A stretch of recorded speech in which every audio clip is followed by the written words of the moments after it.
Being a fan of classic movies, on top of being a fan of hard copies, usually involves picking up these massive 50 film sets that Mill Creek puts out. You're looking at one of them right now, with the classic Phantom of the Opera from the 1920s silent film on the cover.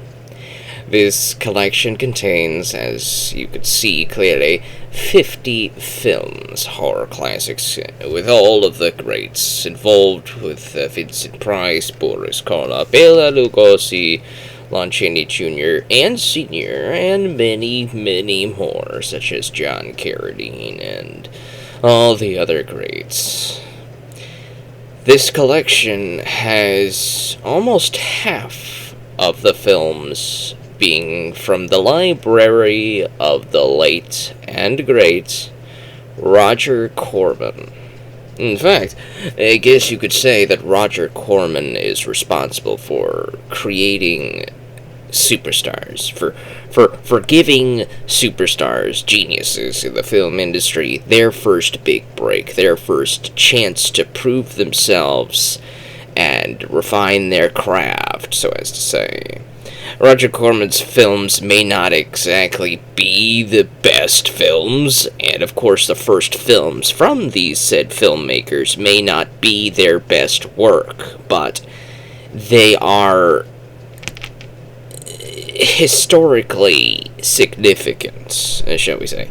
I have a couple of them on single hard copies, such as Dementia 13. Dementia 13 is the very first film by Francis Ford Coppola, and Roger Corman gave Coppola this chance to direct this film if he helped him out with another film.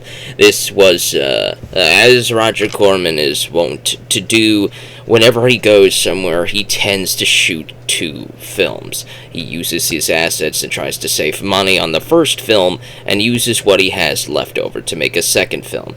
That second film here is Dementia 13. This was used with his leftover assets and all this stuff. He told Coppola what he wanted. He wanted a mystery within the veins of Hitchcock's Psycho, if I can remember that correctly. Yeah, that's correct. Psycho, released in 1960, and this is 1963. Francis Ford Coppola, as we all know, would later go on to make the great Godfather trilogy, amongst other greats. And, well, this collection here contains a weaker version, like a poor quality version of Dementia 13. That's why I decided to rewatch this copy that I have on Blu-ray of Dementia 13 instead of the version on here. But I do want to say, though, that most of the collection, most of the films in this 50 film set are watchable. They're not decayed to the point of unwatchability. They are almost all of them. I want to say about 48 of them are watchable. Some of them might have some decay in terms of picture quality, and the two that I mentioned that I didn't mention, why I said 48, are watchable with good audio quality. Two of them do have some decayed audio that feel like it's like you're listening to it while you're underwater, if that makes sense. If like your head is underwater and you're trying to hear people talk above the water. That type of dulled audio quality is in one or two of these films. I can't remember exactly the names of them, but it's there. I also want to reiterate here, you probably can't see all of the names, but I will list off some of the ones that are significant to me. But most of these are, about half of them, I would like to say, are Roger Corman's, as I said before. And most of these Corman films are the second film that he would shoot at the location that he would do. So naturally, it's not going to be the first film that he would go there to make, the film that he went there to make. It would be that second film that he made while there. But there are some really good stories behind some of those films that Roger Corman would make. For example, right here is The Little Shop of Horrors, starring Jack Nicholson, amongst other people, made in 1960. This is a black and white version. Almost every film in here is in black and white, except for two of them, one of them being Roger Corman's The Terror, which... right here. This one is in color. This is the Roger Corman film starring Boris Karloff, Jack Nicholson. Jack Nicholson is another actor / director and all that stuff that got his first big break through Roger Corman. He was struggling in the industry, and Roger Corman gave him a shot. And usually, what Roger Corman wants, he asks you to do, and he does see the potential for you being able to do it in you, even if you don't see that ability to do it in yourself. He pushes you to be the best in his own standards. For example, he would with the Dementia 13 example, he wanted Coppola to make this film within X amount of days with a very small budget. He gave him very little assets and wanted him to make a full feature-length film. So Coppola did the best that he could, and a lot of the shots are pretty interesting. And he tried to make a full-budget movie on half of a budget, and he did. I'd like to say that Coppola did pretty good there. And The Little Shop of Horrors is a great example of Corman's ability to do this. This was made on a challenge of could he make a film in like 2 to 3 days, and so this entire film was shot in like 2 to 3 days, and it is one of his better films, I would say. When I watched The Little Shop of Horrors, I really enjoyed myself. And when I watched that musical that had Rick Moranis from the 1980s, I really loved that musical. I had no idea that the original was Roger Corman's film. That is incredible to think about, how much of an impact Roger Corman had on the film industry. He was in the independent film space for the bulk, if not the entirety, of his career, and yet so many people that he hired would go on to shape the film industry that we know today. People like Quentin Tarantino were inspired by Roger Corman. We have Coppola, of course. We have, what's the guy's name? I keep forgetting. Martin Scorsese. He got his break through Corman. Jack Nicholson got his break through Corman. A lot of the old horror actors who were getting up there in the years, Corman would pull them back in to have for a few films, like in The Terror with Boris Karloff. He was getting up there in the years, but he brought Boris in for a few more films. It was really interesting to see the mind of Roger Corman at work with all of these films that I've perused through with this 50-film set. I do say that a lot of his films are stinkers. I do think that if he actually combined the budget that he would made with 2 films into one single film, that one film would end up being so much better than what we got. For example, we have where is it? The Last Woman on Earth here is another Corman film production, the second film. So basically half the budget, half the assets, the same actors from the previous film. He wants to shoot more than one film to make his budget back, to make his profits, because both films are made for very little money, so of course both of them are going to make money. Roger Corman's business model was very interesting. He shot so many films rapid fire for very little money, and that even if that film that played at the drive-in didn't make a lot of money, it ended up making more than he put into it. Almost all of his films made more money than he put into them, because he put so little into the films.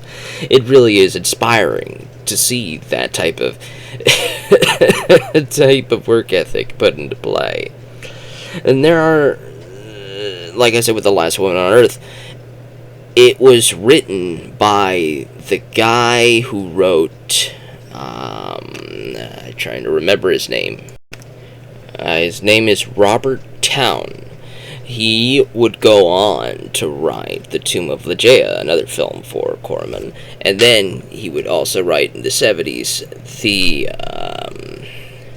he would write a scene in The Godfather that Coppola ended up crediting him for, and he also wrote the movie Chinatown that Jack Nicholson starred in. Perhaps you've heard of it. Chinatown is a fantastic little noir mystery film that was directed by Roman Polanski. It's probably one of his best films that he's ever made. I may have to make... I couldn't make a review on Chinatown. I really couldn't. Even if I tried, I don't know what I could contribute to that film. It requires multiple viewings. I've only seen it once, so I can't really give it the best explanation for what Chinatown really is. It is a very smart film. It is a film that requires multiple viewings. But even on a first viewing, I could say that it is one of Jack Nicholson's best performances. It is one of the best well-written, tightly woven scripts that I've ever heard, spoken dialogue-wise. It is fantastic. And of course, the story for Chinatown would go on to win an Academy Award and an Oscar. Robert Towne got his first big break in The Last Woman on Earth. And you could tell that there's a good story here, but it got bloated. There's a lot of bloating in the middle of this film. And you could really tell the potential in the film that had it had a little bit more money put into it, a little bit more time to let the film breathe in regards to the making of it rather than being a rapid-fire production, The Last Woman on Earth could have ended up being even better than The Last Man on Earth, starring Vincent Price. That's another good film that's on this collection. All of the Vincent Price films in this collection are good. I would recommend all of them. There is The Last Woman on Earth, there's The Bat, and there's the House on Haunted Hill. Those three are the three Vincent Price films that are in this collection. All three are fantastic films. I recommend that you watch all of them. The Bat, especially, is one of the best films on this collection. But The Last Woman on Earth, that is another Corman film that I would say is one of his better ones that has the potential to be so much better. And then there's a lot of them that are a little bit sleepers. They're sleepers that aren't exactly my type of favorite films. Let me pull this around so I can actually look at some of these films to give you an example. Atom Age Vampire. That is an example of a film that I couldn't really get behind. It is, I believe, a foreign film dubbed in English. You cannot change it to its original language with subtitles. So you can't do that for any of them here. But it doesn't really have good dubbing. The picture is a little bit poorer than a lot of these other ones. I just couldn't really pay too much attention to Atom Age Vampire. It was the second film that I watched in this collection. I cannot tell you anything about the story. It is a movie you're going to forget in like a day. I wouldn't recommend that one, but I would recommend a lot of these, but I wouldn't recommend the Atom Age Vampire. Let's take a look through, break down every single one of these and say which ones I would recommend that you take a look at, and which ones that may not have worked for me but would work for you, and which ones I just don't recommend, period. The Amazing Mr. X, starring Turham Bay. I would say you might like it. I didn't really care for it, but it is decent enough made. The Ape, starring Boris Karloff. I would recommend that one. Atom Age Vampire, no thanks. The Attack of the Giant Leeches is another interesting flick. It didn't exactly work entirely for me, but it's not bad. Well, a lot of these films are bad, but it's not something that you might find bad. The Bat, I would definitely recommend. One of the best films on this collection. The Beast of Yucca Flats is okay. Black Dragons, I can't really remember too much about it, but it does star Bela Lugosi. I think I remember that Bela Lugosi plays an Asian in the film, and he's like an agent going in and trying to kill off people that he was a plastic surgeon, and he did plastic surgery on a bunch of agents during the war to be an infiltration project. This was made in 1942 during World War II, so naturally it's like he is a Japanese agent, and a lot of the plastic surgeons and white people were plastic surgeons from Japanese people. It's a World War II film. It's a product of its time, okay? But I liked Bela Lugosi's performance, but he doesn't exactly sell that he's a Japanese person. He doesn't exactly sell that too much. But there's a couple of these other films. There's 2 films on this collection, and where another classic horror star, Boris Karloff, and let me see if I can find his name here on this. I might be doomed to die, and let me see if there's another one on here with Boris's name. No, The Doomed to Die. Okay, so there's these 2 films on this collection starring Boris Karloff that also has him playing a Chinese character. He doesn't exactly look, but these are 40s films, okay? The irony, though, is in the film with Boris Karloff playing a Chinese man, there are Asian actors in there, so why not just cast?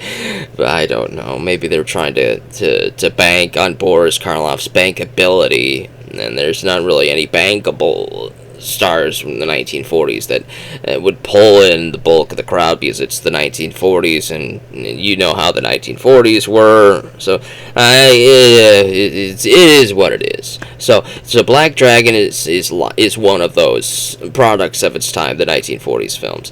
Bloodlust is a film that I kind of forgot about, but I would recommend. It's kind of funny. It is one of those horror comedies types from the 1959. I believe it is kind of like a parody or a joke on The Most Dangerous Game, if I can remember correctly. It is not a film that you would remember after a long time period, but it is a great film to spoof. It's a great film to riff through, if that makes sense. In fact, almost all of the films on here have a Mystery Science Theater 3000 episode dedicated to them. Almost every single one of these has a Mystery Science Theater 3000 episode dedicated. So if that's anything to go by, that's what you should take away from that. Bluebeard, it stars John Carradine. He has a very good monologue, a speech. He plays the villain, and he does have a very good what am I trying to say? He's a very good speech as a villain in there. There's a decent story in here, but its watchability, especially the middle half of the film, isn't exactly very good. And it doesn't really have a good starting point, doesn't really introduce people in the best way. But if you watched it maybe a first time, maybe even a second time, you have to pay attention to what's going on. Even if your attention span is even if the film's losing your attention, you have to force yourself to pay attention, and maybe Bluebeard will work for you. The Brain That Wouldn't Die, one of my absolute favorites on this collection. It's one of the reasons why I picked this up. The Brain That Wouldn't Die is very familiar to me when I watched this. This was very familiar. There's a film made in the 1980s, and it's based off an H.P. Lovecraft story called Reanimator. And The Brain That Wouldn't Die feels like an adaptation of Reanimator before the 80s adaptation of Reanimator. It is fantastic. I definitely recommend you take a look at it and see if it does feel like Reanimator to you as well. Almost all of these are in the public domain. You can watch them on YouTube. You can find them anywhere. So just type in the movie onto YouTube. You may find it on free to watch without no questions asked. Take a look at The Brain That Wouldn't Die. It's one of my favorites. Carnival of Souls is another good one. This is the first film I watched in this collection, and I would definitely recommend it. It has some decent direction. It's very well done for a film of its time. You don't necessarily see the carnival itself until the very end. It doesn't really capture you so much, but it's interesting. In some way, it's very interesting. You're paying attention to the main character, and you're wondering what's going on with her. And there's a mystery going on regarding the character played by Candice Hilligoss. And I don't want to give too much away, but I definitely recommend you take a look at that one as well. The Corpse Vanishes, starring Bela Lugosi. I can't really remember too much about that one, but if you want to take a look at it, you can. The Creature from the Haunted Sea was a very big disappointment. I think this was another Corman production, so you could take it or leave it there. The creature itself felt like a Party City, very cheap, very, very cheap outfit. You barely see it, and it's a stinker. Dead Men Walk. This one was a pre-Night of the Living Dead. Night of the Living Dead is on here, right here. So, Night of the Living Dead is a really good one. I really loved Night of the Living Dead. That one was George Romero's very first independent film feature from 1968. I think this is the latest film in this collection, unless there's a 1969 film in here. There's nothing from the 70s in this collection. This is all old films. But Night of the Living Dead they threw in here because it is public domain due to a certain licensing, copyright, whatever it is. It was made public domain very, very early. So prior to the Night of the Living Dead changing the way we view zombies in films, there were plenty of zombie films prior to that, but they were made in a different way, such as White Zombie down here, which we're going to get to later on. White Zombie, starring Bela Lugosi. It is a very interesting film, but it's definitely a product of its time. 1932, definitely a product of its time. We're gonna be alive, and a lot of us are gonna be alive once 1932 happens. This is gonna be 100 years old, right? This film is gonna be 100 years old in 1932. We're less than 10 years away from 2032. That's sinking. It's a very old film. It's definitely a product of its time, but I would say definitely take it a look. It's one of Bela Lugosi's good performances. He's definitely pulling off a very Dracula vibe, because it is coming right after he did Dracula. He's giving off that look that with his eyes. He's playing a voodoo master type of guy who's turning a lot of people into zombies through voodoo. And the husband of a girl that he turns into a zombie, he wants to free her, so he has to stop Bela Lugosi, and he frees his wife, and it's a decent little story. I would definitely recommend White Zombie, even though you have to keep in mind it is a product of its time. So many of these films may feel offensive today. There's a lot of slapping and yelling at women and talking down to them and telling them that they belong in the kitchen and all that stuff, and a lot of those types of scenes are from the 30s and 40s films, and it was a different time period back then, so you have to understand that. I wouldn't say that type of movie that scene was in is a bad movie simply because there's that offensive scene in it. I would say try not to get offended at that scene and just watch the movie and appreciate it for the 30s film that it was, if that makes sense. So we're moving down to Dementia 13. We talked about that one. Doomed to Die. We talked about that one. Well, we talked about that one up here, Black Dragons. And then there's Dr. Jekyll and Mr. Hyde. This is a silent film from 1920, black and white. There's a couple silent films in here, and almost all of the silent films are very interesting. And this one especially, starring John Barrymore. I think this is the only John Barrymore in here. And yes, John Barrymore is related to Drew Barrymore. There is like a whole family tree of Barrymores in the acting scene. Every single one of them pretty much went into filmmaking in some capacity, either as an actor, director, writer, whatever. It's like stage performances. It is fantastic to just look at the Barrymore dynasty of actors and actresses. It is fantastic to look at. So John Barrymore is in Dr. Jekyll, Mr. Hyde. It is a very good adaptation. I would definitely recommend you take a look at that. I don't know if you're going to be a silent film fan, but if you like silent films, or if you're interested in silent films, especially Nosferatu here, Nosferatu's here, and if you want to take a look at that before the new movie comes out, you can. It stars Max Schreck. It is on YouTube. It's public domain. You can take a look at Nosferatu and get an appreciation for silent film if you want. Dr. Jekyll, Mr. Hyde's definitely a good one. The Fatal Hour, starring Boris Karloff, that's another one of the films like Doomed to Die. It's actually part of the same series. It is. Boris Karloff plays a Chinese detective, and he works together with a news reporter girl and her boss. The boss is very mean to her, but she's very spunky and determined to get a good story. And Boris Karloff's he's sweet on her. It's a pretty decent. They're both decent mysteries, but they're products of their time, 1940s. The giant Gila monster, it's not that good, but it's interesting in how it was made type of way. It has a decent small town vibe. The Gila monster is just a bunch of shots of a tiny lizard going around, tiny little sets and little miniatures, messing around with miniatures. It's okay, but it's not a film that I would watch again. The Gorilla, I had a lot of fun with The Gorilla. It's the Ritz Brothers, starring the Ritz Brothers. The Gorilla is a fantastic horror comedy. There are a lot of great horror comedies in this collection that I would definitely recommend. But this one especially, The Gorilla, starring the Ritz Brothers, I believe they're trying to do a Three Stooges comedy routine. So that's probably why the Ritz Brothers don't really get too much of a spotlight, because the Three Stooges did it better. But I don't want to take it away from the Ritz Brothers, because this is my first introduction to the Ritz Brothers and their comedy routine.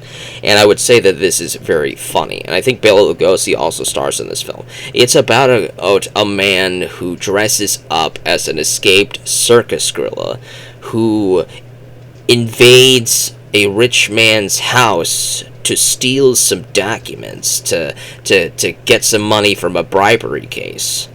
While he's doing that, the real escaped gorilla also invades the mansion, to mess with the people. The Ritz Brothers play three bumbling detectives who were hired by somebody in there to solve the mystery of what's going on. It is a fantastic time. It is very funny.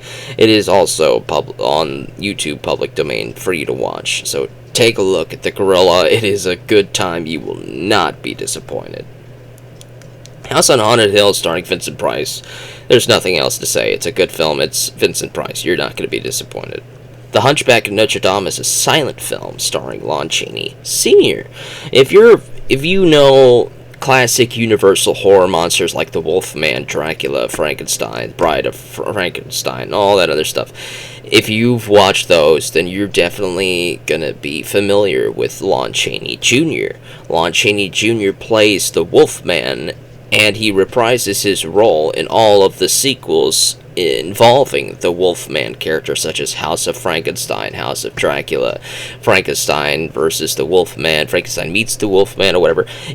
Lon Chaney Jr. reprises his role in all of those things. He also plays the other monsters in a lot of these other films. In one of the Mummy sequels, he plays the Mummy. In Son of Dracula, he plays Alucard. He's all over Universal horror. So Lon Chaney Jr., he's in The Indestructible Man. Lon Chaney Sr. is his father. So he is also really good in the silent film era. He was like the man of 1,000 faces. He had so many outfits and really good makeup effects, and you would not see this man after the makeup, after he was done with the makeup and putting in him and turning into all sorts of monsters and stuff. He plays the Hunchback in The Hunchback of Notre Dame, and it is one of the longest films in here. It is a silent film, but I would say that it is one of the best films that I have ever seen. It is really well acted. It is fantastic. And funnily enough, these people were speaking when the film was being filmed. I would definitely say that these people were speaking, even if it's a silent film, because you can read their lips in a lot of these areas, so you could pick up some extra words that are not on the little title cards. So that's pretty fun. It's a decent film. I would definitely recommend you give it a look. Being a silent film, it's public domain. Definitely take a look at that. Indestructible Man, Lon Chaney Jr. is in this one. I think this is the only Lon Chaney Jr. film in this collection. He plays the villain, so it's disappointing to see him get a losing thing here, but he's very sympathetic. He's a sympathetic villain, and I wanted to see him actually get his revenge against the people who wronged him, because he definitely was tricked and duped. He plays a sympathetic villain who turns into an indestructible man during an accidental experiment on his corpse. It brings him back to life, and it makes him like immune to bullets and all that stuff. And he hunts down the people who wronged him, and it's very fun. It gave me vibes of Dead and Tombstone, starring what's his name? It's off the top of my head. Danny Trejo. I don't know why that didn't immediately come to me. Danny Trejo in Dead and Tombstone. He plays Machete in the Machete movies as well. He's a fantastic actor. But in Dead and Tombstone, it's a very similar concept. Somebody coming back to life to get revenge on the people who wronged them. But unlike Dead and Tombstone, Lon Chaney Jr. does not succeed. He dies. It's very disappointing. But it's a very fun film from Lon Chaney Jr.'s perspective. Any films involving him, any scenes involving him in this film is good. But the other half of the film that is not from his perspective, it's kind of sleepy, so it's half good, half bad. Give it a look if you want, or don't if you don't.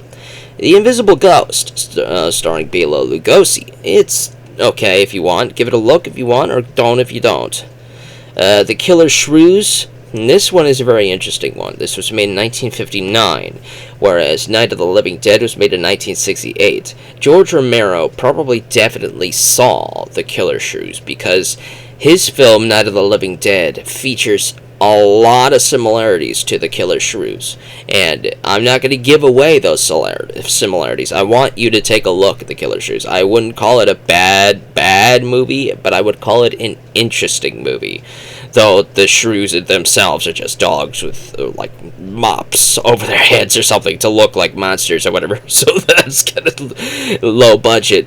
I think this was filmed at the same time as another film in the back-to-back Roger Corman style type of thing, so that definitely shows. But The Killer Shrews is interesting in a type of perspective of seeing the similarities with Night of the Living Dead. I want you to take a look at that one and see if you could determine the similarities and figure them out for yourselves. King of the Zombies is not that good for me. I can't really remember too much about it. If you want to take a look at it, you can. I would recommend it. I've already talked about The Last Man on Earth. Vincent Price, good movie. All the Vincent Price movies on this set are good. Last Woman on Earth, I've already talked about that. Little Shop of Horrors, I already talked about that. The Mad Monster is a sleepy one. I wouldn't really recommend that one. It's kind of meh. You watch if you want, or don't if you don't. Maniac is another sleepy one, 1934, black and white. I can't really remember too much about it. Nothing else I can really say. Metropolis, the 1927 classic. This is another silent film, but it is probably my favorite in this entire collection. I really love the horror comedies, like the one with the Ritz brothers, but the Metropolis is just, it is a masterpiece in filmmaking. I cannot spoil a dang thing about it. I just want to say, even if you're kind of iffy on silent films, I would still recommend that you take a look at Metropolis. It is fantastic. Oh my goodness, it is fantastic. There is an extended scene trying to add in the clips that got cut from the original version. And I think that one might exist on a Blu-ray, so if you want to take a look at that, you can. The public domain version you could take a look at any time on YouTube, and that's the version that's on here. So go ahead and take a look. It is a fantastic film that made me a fan of silent films. It was the first silent film on this collection that I watched. It is really good. Monster from a Prehistoric Planet is a Japanese film, and the original film, the original name is not Monster from a Prehistoric Planet. There's no prehistoric planet. There's none of that stuff. It is a kaiju film. It's a Japanese film dubbed in English. The dubbing is kind of meh, cheesy. I would definitely recommend you watch this one, though. Especially if you're a Godzilla fan. If you're a big fan of kaiju films, this is a lot of good, cheesy, miniature destructions. They put people in these little monster suits and just let them blow up entire little miniature towns and skyscrapers and all. It is a wild, really good time. Was made in the era of Godzilla knockoffs, because once the Godzilla movie came out, there were like 5 copycat Godzilla movies made by 5 different companies around the exact same time. It is... a lot of people have talked about this film. I would definitely recommend you take a look at it, though. It is fantastic. I had a lot of fun with it. The Monster Maker, I can't really remember too much about it, so I can't really tell you too much about it. The Monster Walks is another one that I can't really remember too much about it, so I can't tell you too much about it. Night of the Living Dead, enough said. Go take a look at it if you haven't. It's public domain. Nightmare Castle is probably one of my favorites. I've actually seen this one before, because I have it on another 7-film classic horror set. It stars Barbara Steele, and if you've never heard of Barbara Steele before, you're going to be a fan of her after Nightmare Castle. She plays 2 characters, 2 sisters, so as to say, one of them dead and one of them alive. And her acting chops are fantastic. She is really good. I would definitely recommend Nightmare Castle, especially if you're a fan of gothic horror. Nosferatu, I've already talked about that. If you're going to be watching the new one with Willem Dafoe, go ahead and watch this one first. This one is the oldest surviving Dracula adaptation of the Bram Stoker novel. This was unlicensed too. The widow of Bram Stoker was still alive when this film came out in 1922, and she ordered that all copies of the film be destroyed. But one of them made it to the United States, and that one didn't get to be destroyed, and that's the one that's on here that you get to watch. It's on YouTube, public domain. Take a look at it, definitely. It's a historical film. It's not my favorite of the silent films. I would probably rank it in 3rd place out of the 4 silent films that are on here, with Dr. Jekyll, Mr. Hyde being in the last place, and Metropolis being in 1st place, followed by Hunchback. So it's not my favorite. I've already watched the Bela Lugosi Dracula film. It's not too much different from that. So, but it's decent enough, and I like the effects. There's one effect in this film that actually feels like a genuinely terrifying scene, especially when it's a silent film. There's no sound effects or jump scare sounds, but there's a jump scare scene that they filmed in here that really brings out that tension, that really brings out that aura of being uncomfortable. I don't want to give away that scene in its entirety, but I definitely recommend you take a look and try to find it. You'll probably know when you see it. It's a very good effect for 1922, especially. One Body Too Many, one of my favorites. This is a comedy, a horror comedy. They wrote Bela Lugosi down because he's the horror star, but this is mainly a Jack Haley film. Jack Haley, if you don't know him by his name, you'll definitely know him by a character that he plays in a beloved classic called The Wizard of Oz. Jack Haley played the Tin Man in The Wizard of Oz. He is a comedian that has been in plenty of comedies films throughout the days, but this is one of his very first horror-themed films that he got put in.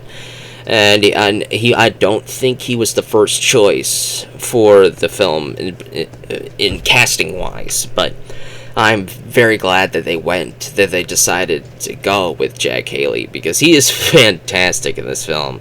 I loved every scene with Jack Haley. There's a lot of comedy scenes that you might remember or recognize, especially if you're a Scooby-Doo fan. And I would also say that about the Rich Brothers, the Gorilla film as well. Scooby-Doo, Where Are You?, the original version from the late 60s into the 70s, drew from these classic horror comedies very heavily. There are a lot of scenes from these films that you see in Where Are You?, Scooby-Doo. There are a lot of tropes, especially like the gorilla that are basically copied for a lot of Scooby-Doo stories and jokes. There's one joke in One Body Too Many where Jack Haley is sitting in a chair behind a portrait reading a book, and he's reading the book out loud. Well, not really out loud. You're hearing his voice in his head, but they're letting you hear his thoughts, and he's reading what's in the book. And what's in the book is what's actually happening. He's reading about a detective that's reading a book that's sitting down behind a portrait. And in the book, the portrait is actually a fake picture that you can slide, that's a secret compartment to a secret passage, and the killer is behind the detective, and there's a hand reaching out from the portrait to grab a fire poker to knock out the detective. And as he's reading about that, that's what is exactly happening. The portrait slides aside, a hand reaches out to grab a fire poker to knock Jack Haley out, and Jack Haley stands up and goes, "Bah! Things like that don't happen." It almost did, and it was fantastic. That scene happens in Scooby-Doo. It happens more than once in Scooby-Doo. So if you're a Scooby-Doo fan, these horror comedies are probably going to be a whale of a time for you. They definitely were for me. One Body Too Many and The Gorilla are beloved for me. They were low reviewed, scored. They were like below average in scores and ratings. People weren't entirely impressed with them, but I was definitely impressed with them, mainly for being a horror comedy fan, mainly for being a Scooby-Doo fan. I could appreciate the jokes, and I remember them from Scooby-Doo. And as a Scooby-Doo fan, I loved seeing where a lot of these jokes came from. The Gorilla is 1939, and One Body Too Many is 1944, so both of them predate Scooby-Doo by over 10 years, so there you go.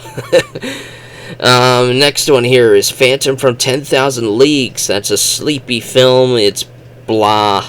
There is a review that Joe Dante himself, another alumni from Roger Corman, who makes his own 2 to 3 minute review that you can find on YouTube. I definitely recommend you take a look at that and hear it from Joe Dante himself on why The Phantom from 10,000 Leagues is a film that you do not want to watch. Phantom from 10,000 Leagues is a film that fascinated me for how it got made, for the behind the scenes types of documentaries and stories from the people who took part in making the film. That's what interested me about The Phantom from 10,000 Leagues, more so than the film itself. I watched this film and I could barely pay attention to it. I agree 100% with Joe Dante about this film. I would not recommend you watch it, but I definitely recommend you watch the behind-the-scenes videos and Joe Dante's review for The Phantom 10,000 Leagues. The Phantom of the Opera. Okay, never mind. 5 silent films. I forgot about that one. In my original thing, there's 5 silent films. Phantom of the Opera. Lon Chaney Sr., right here, he plays the Phantom, and as you could tell right here, that's him, Lon Chaney Sr.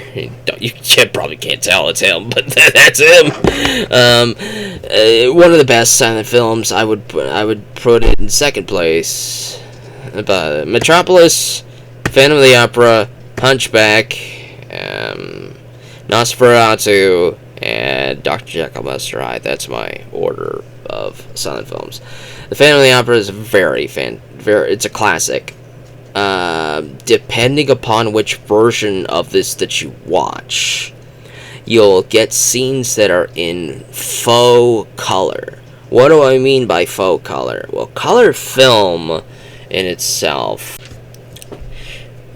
before 1932, which was Technicolor, like The Wizard of Oz was a Technicolor film, there were many types of methods to put the illusion of color into films, and one of those illusions was used in the silent film era, which involved painting individually each little strip of film, each little frame, they painted it and added a color to it, such as the color of red to the outfit of the Phantom in a certain scene.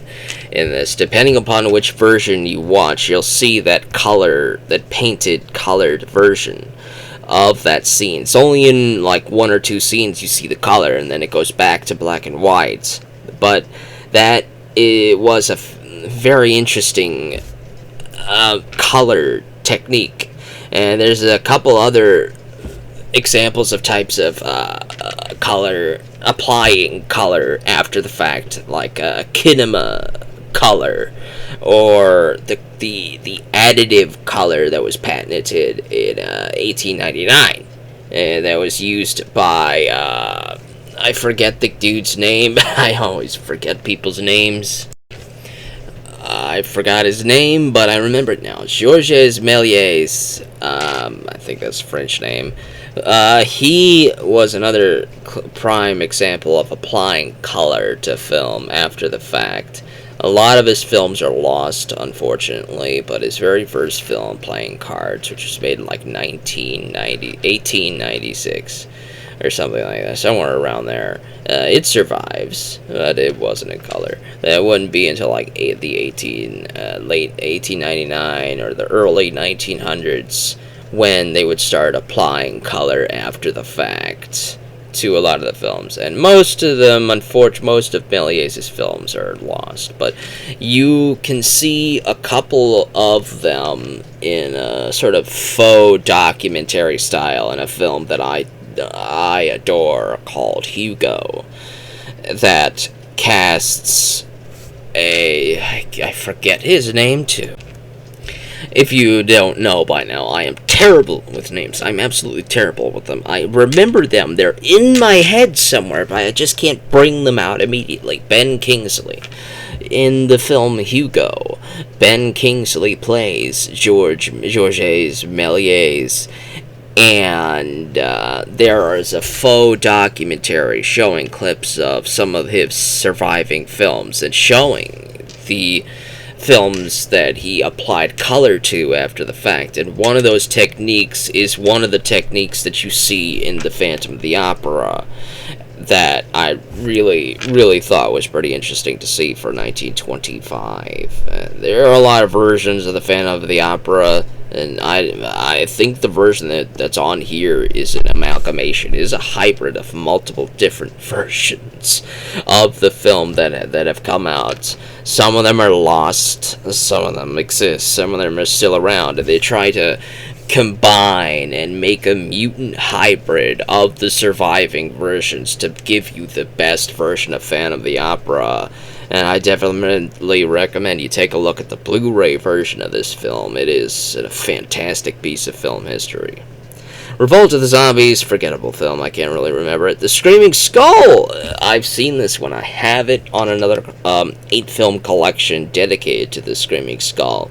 The Screaming Skull felt very similar to Dementia 13 to me. They both feel like the same film to me. But The Screaming Skull is... I wouldn't say it is a cult classic, but I also wouldn't say it's a bad film either. It's just, I've already seen it, so when I saw it the second time, I didn't pay too much attention because I knew it was going to happen.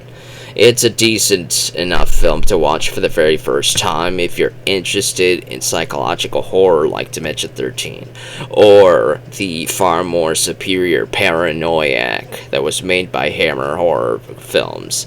That one is probably the film I would recommend you watch over these other ones. Dementia 13 mainly watch if you're a Coppola fan. But The Screaming Skull you could skip if you want to. I watched it because it was interesting to me. Shriek of the Night, I've seen it before. It's decent enough. It's 1933. It stars a spunky reporter. Now, there's a trope from the 1930s.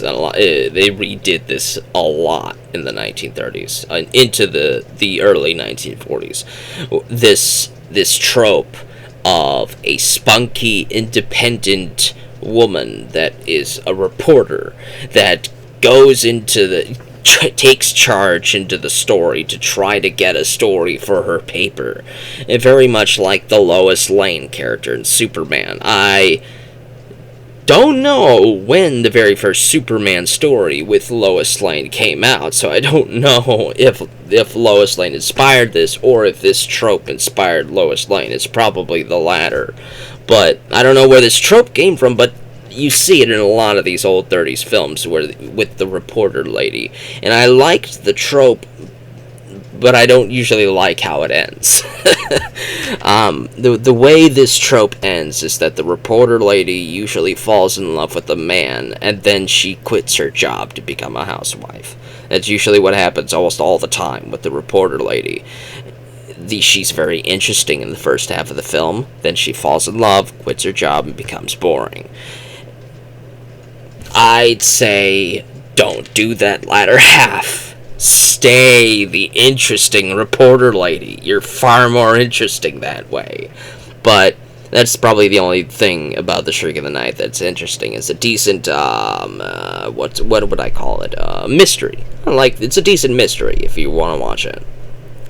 Swamp Women, can't really remember too much about it. The Terror. Now, The Terror is another example of a film that is far more interesting for its behind-the-scenes production rather than the actual film itself and watching it. When you watch The Terror, you're gonna basically see 5 different directors, 5 different visions at the same time, smushed together in this mutant hybrid Frankenstein creation. Roger Corman he hired one director, he took a look at it, he hired another director, then he took a look, then he got another director, then he got another director. And poor Boris Karloff, man. He only had Boris Karloff for like 2 more days after shooting his first film, so he went ahead and shot all of Boris Karloff's scenes before the script was even completed. So he wrote Boris Karloff's scenes first, and then he came up with the story afterwards. There's a well-documented documentary of how The Terror was made that you could take a look at your own leisure. But The Terror itself is a far more interesting in how it was made sense than the actual film itself. The Terror stars Jack Nicholson in one of his earliest roles. It's decent enough. I could get behind it for its gothic horror. I'm a big fan of gothic horror. I loved the sets. It was decent enough for me. Tormented, 1960s black and white, very decent psychological horror, paranormal with a ghost.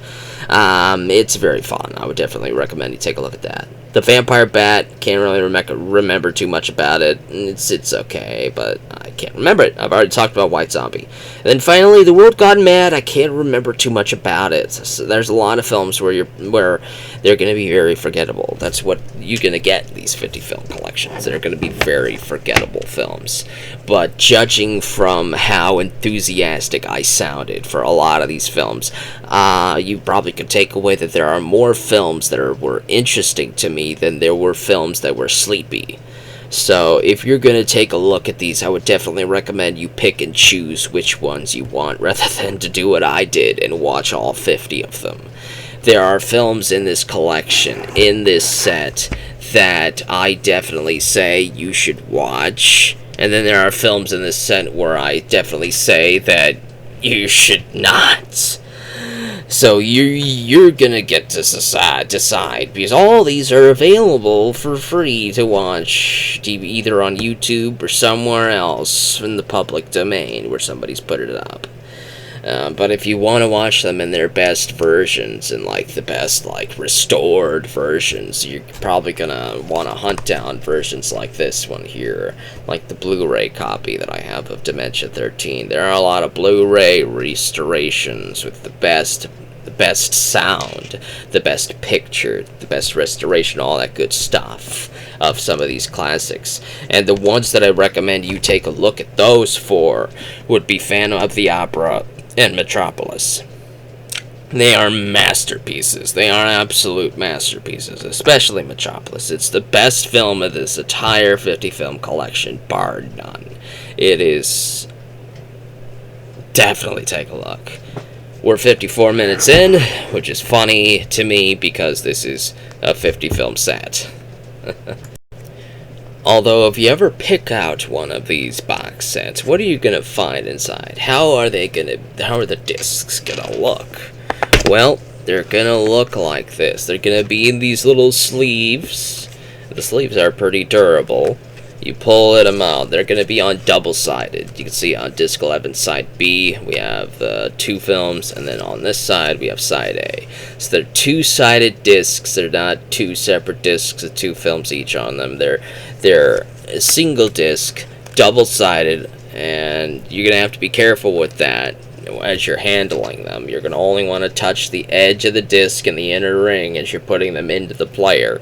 You don't want to mess with the surface of either side because the films are on both sides. They're decently stored. They're decently protected, I would say. But you can definitely tell this is a budget-made collection of public domain films. So it didn't cost them too much at all to put these out there. That's how Mill Creek does it. But I definitely would recommend you watch most of the films in this collection, especially if you're a Roger Corman fan. If you're a fan of Francis Ford Coppola, you're probably already interested in Dementia 13. But I don't know if you would know about Roger Corman being the one responsible for Dementia 13. He's the one who hired Coppola to make it. So there's a lot of those types of things going on out there with Robert Town, with Chinatown. There's Coppola with the Godfather. All of them got their start with Roger Corman, and there are documentaries that I would recommend you take a look at about Roger Corman, just to learn where all their first starts came from. And a lot of their first starts are in this collection. It's a great time. Definitely take a look at some of these.